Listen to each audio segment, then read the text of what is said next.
What is up, you guys? Welcome back to the channel. My name is Thomas. Hope you guys are all doing well. In today's video, I'm going to be talking about vintage military and pretty much why I like it so much, why I have so many pieces. I don't have so many, but I have a solid probably 10 items here to show. But I really wanted to just talk about vintage military as a whole, how it's affected the fashion scene, what designers have taken some inspiration and referenced different pieces from different time periods in the military. Also, if you guys aren't subscribed to the channel already, please feel free to hit the subscribe button, comment, leave a like, anything helps me. I would greatly appreciate that. But yeah, like I said, first I just wanted to talk about a couple of brands that have referenced some pieces from the military or taken some inspiration. A couple of those are Helmut Lang. A lot of their outerwear is greatly inspired by the military. For example, they referenced an M69 parka with the side laces in it. It's a pretty popular jacket. It goes for a lot of money. I think I saw Travis Scott wearing it the other day. That jacket is super sick. Another brand is Yeezy Season. A lot of Kanye's earlier collections were definitely a nod to vintage military, or even just military in general, even some newer military stuff. A lot of the boots looked like the boots that were issued to US soldiers that went to Iraq. It was that beige material that was almost a mesh type of thing, and they had some suede on them. They were almost identical. CCP released a vest bag a while back that was a direct reference to the flotation devices used in World War II. Those go for a ton of money as well. Margiela has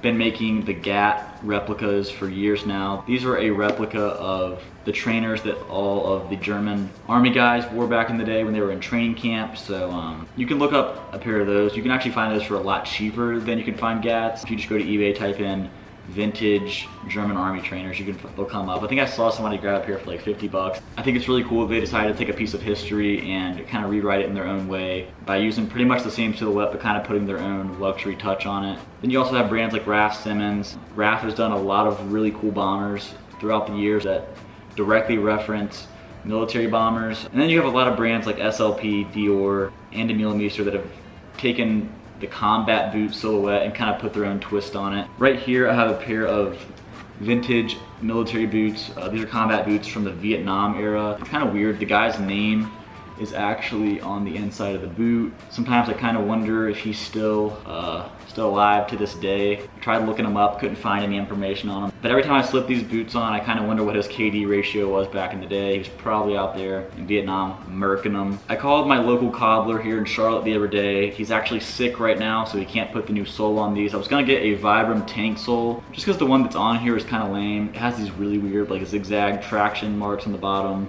But once it has that big chunky lug sole on the bottom, I think these will look a lot better. I'll put a picture on the screen what they're gonna look like once they're finished. Alright, so it's the next day now, and I recorded the rest of my video yesterday, but I didn't really like the way it turned out. I pretty much just went through and showed you guys all of the jackets and pants and shoes, and I just thought it was kind of boring. So I figured instead I would do an outfit segment of this video where I pretty much just tried to piece together a couple of outfits with some military items thrown in there, just to kind of show you guys how I style these clothes. So for the first outfit, we're starting out with the Margiela GATs that I was talking about earlier in the video. These are just a really versatile pair of sneakers. They're comfy. I wear them a lot. These on the toe, I paired them up with these vintage OG 107 pants. I showed you guys a pair of 107s in my last video, but those were kind of trash. They fit horribly. I ended up getting a new pair recently, and they fit me perfectly. And these also just sit super nicely on the GATs. You guys have probably seen this look on the Explore page before, but I really don't care. I think it looks good. I think that's why people wear it. And then up top, we have this paper thin 1970s ringer tee. I purchased this off of a vintage store online called Age Threads. Definitely go check them out. They have some really good stuff for some good prices. It just says the Palm Beaches, Florida, that has a bunch of footprints all over it. You can almost see through this shirt. It's just very lightweight, very thin, also really soft. So I've been wearing this once a week this summer. It's just really, really comfy. So here's what the outfit looks like on body.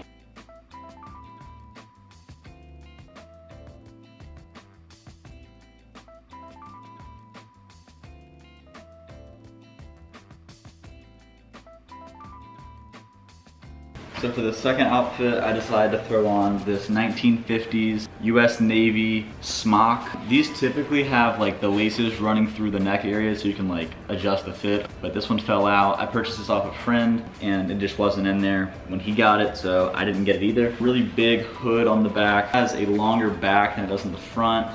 but it does fit a little bit cropped in the body. The sleeves are a bit longer, and they're also adjustable on the wrist, this little button thing. I normally just keep it on the tighter setting. This has been assembled on the earth for 70 years. It's definitely been through it all. And then on the back, there's like this stain. It's like kind of brown, but it has some red hues to it. I really hope that's not blood. If that is blood, that's really gross. But this was worn during the World War II time, so I guess that is a possibility. I ended up pairing that up with the shorts I'm currently wearing, which are the Who is Jacove utility shorts. I've definitely showed these on the channel before. They're just my everyday summer short. I wear them so much. And then on the foot, I decided to throw on these Salomon XA Pros. I've had these for a while as well. They're super beat up, but somehow the sole is still just like kept its shape. These are a great trail, hiking, running, workout shoe. I also threw in this backpack. Maybe this is a little too much military going on, but I just wanted to use this backpack in one of the outfits, so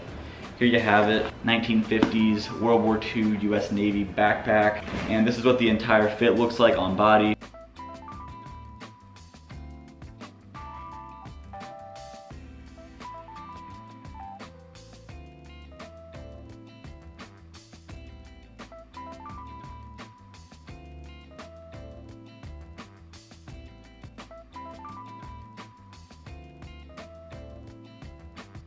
For the third outfit, I decided to bust out the combat boots. I talked about these briefly earlier. They're just a good day-to-day boot, 1960s Vietnam era. They are a little bit shiny for my liking, but they don't look this shiny in person. I don't know, I think it's just the light coming from outside, and then my light that I have for my camera here is shining, so they're just really reflecting a lot of light. For the pants, I decided to go with these number 9 jeans. I've showed these on the channel before. A slim fit throughout the thigh and knee area, and then pretty much a straight fit from the knee down. These sit perfectly on those boots. I actually haven't worn these a ton recently just because it's been so hot out, but this is definitely one of my favorite pairs of denim. I think I bought these like a year and a half ago and I still wear them to this day, so. And then up top, I decided to throw on this M51 field jacket.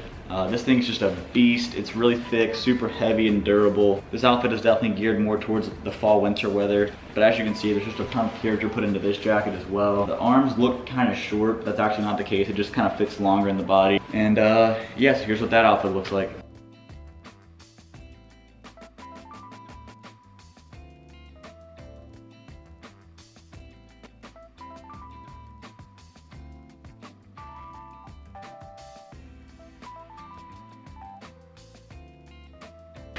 For the last outfit, I threw on this nylon bomber jacket that I got at a Army surplus store. It says Blaster on the tag. I'm not sure if anybody can date this or tell me what year this is from. It might not even be vintage, but I saw it at the Army surplus store for like 30 bucks. Picked it up, fits cropped in the body. Got these silver buttons on both sides, as you can see there. Has like an elastic waist to it. Fur collar is removable. I just kind of leave it on because it looks a little bit goofy without it. Then for the pants, I decided to go back to the 107s. And then for the shoe, I threw on these Asics Nonnative Gel Tokyo, whatever you call them. I still can't memorize the name of these. They have a really crazy lacing system. They pair up very nicely with the 107s. And yeah, I probably don't wear these as much as I would like to, but I really only just wear these when I'm like in the mountains or hiking or something like that. This is like a hiker core type fit, I guess you could say, but minus the Arc'teryx jacket.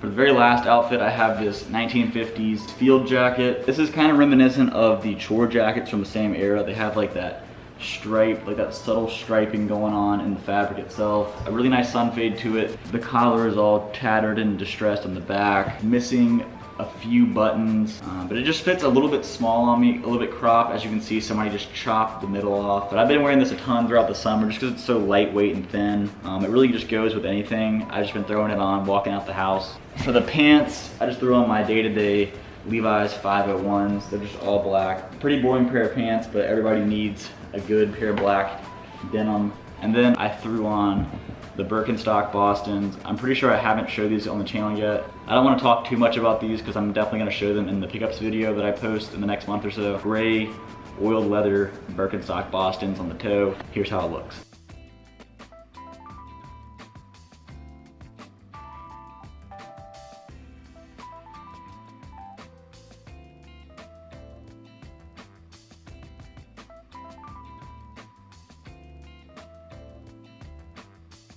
All right, that's gonna do it for today's video. If you did make it to this point, I appreciate you all watching. As you can tell also, I'm in a new spot. I recently moved to Charlotte, North Carolina. I was living in Wilmington. I just moved west across the state. It's definitely a bigger city here, a lot more to do, more content to make for you guys. So if you guys do wanna see like a little house tour or room tour type thing, let me know in the comments down below. I'm not even sure if you guys would wanna see that or not. But yeah, thank you all for watching. I will see you in the next one. Peace.